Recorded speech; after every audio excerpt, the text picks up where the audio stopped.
Good morning students. आज हम लोग पर्वत निर्माण सिद्धांतों की बात करेंगे।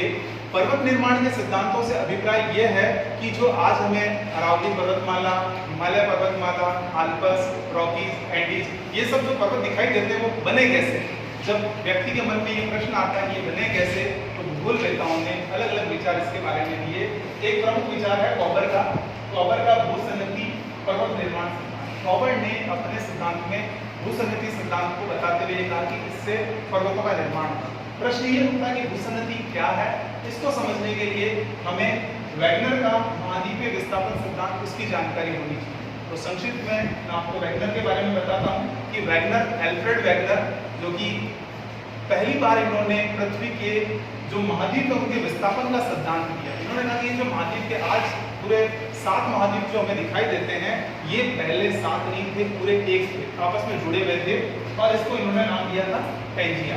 और इसके प्रमाण के तौर पे अगर हम देखें, दक्षिणी अमेरिका और अफ्रीका को आपस में मिला दिया जाए तो वो एक दूसरे से जुड़ जाते हैं।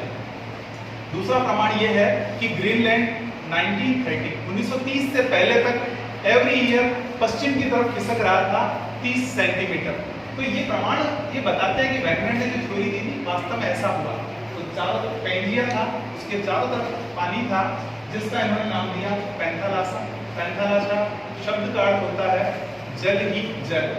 उसके बाद इन्होंने कहा कि घूर्णन गति के कारण पृथ्वी में क्रैक आए, जो महाद्वीप था उसका विभाजन हुआ और वो 2 टुकड़ों में बट गया, अंगारा लैंड, गोंडवाना लैंड। और बीच में जो भूभाग था, पानी का भूभाग, जहां नदियां आके तलछट जमा कर रही थी, वो भूसंगति के रूप में डेवलप हुआ। यानी भूसंगति क्या है? 2 स्थल भागों के बीच में जल का छिछला भूभाग भूसंगति कहलाता है। अब कॉबर की बात करें, कॉबर ने अपने सिद्धांत में मुख्य रूप से जो बल दिया, संकुचन के थ्योरी पे बल दिया। उन्होंने ये कहा कि पृथ्वी जो है वो संकुचित होती जा रही है प्राचीन काल से। इसका प्रमाण ये मिलता है कि पृथ्वी प्रारंभ में गर्म गैस का गोला थी, धीरे धीरे कठोर हुई, तो उसका संकुचन हुआ। तो ये कह रहे हैं संकुचन आज भी हो रहा है। इन्होंने डर बाउडर अरडे एक पुस्तक लिखी, उसमें अपने विचारों को संकलित किया। उसमें इन्होंने ये कहा कि जो भूसंगति सिद्धांत वो ये कहता है कि स्थल भाग, दोनों तरफ स्थल भूभाग थे और बीच में जलीय भूभाग था, जिसको इन्होंने भूसंगति नाम दिया।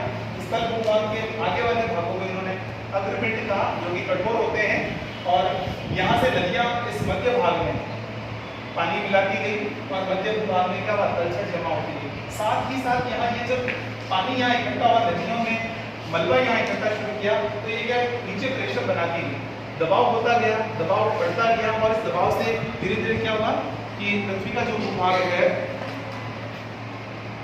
नीचे की तरफ ये दबने लगा। और साथ ही यहाँ जो नीचे दोनों अग्रभाग थे वो आगे की तरफ बढ़े। जब ये दोनों अग्रभाग आगे बढ़े तो मध्यवर्ती जो मलबा था वो इस तरह से ऊपर उठा, और ये मलबा ऊपर उठ के उसने पर्वत का रूप धारण किया। और अगर हम यहाँ देखें, अंगारा लैंड और गोंडवाना लैंड, इन दोनों के बीच वाले भाग का जो मलबा था, जिसे हमने पैटिस भूसंगति कहा, और क्योंकि ये मलबा बहुत ज्यादा था, इसीलिए यहाँ विश्व का सबसे ऊंचा पर्वत हिमालय पर्वत का निर्माण हुआ। इस प्रकार कॉबर ने जो अपनी भूसंगति सिद्धांत दिया, इस सिद्धांत से ये स्पष्ट होता है कि पर्वतों का निर्माण भूसंगति से होता है। Thank you.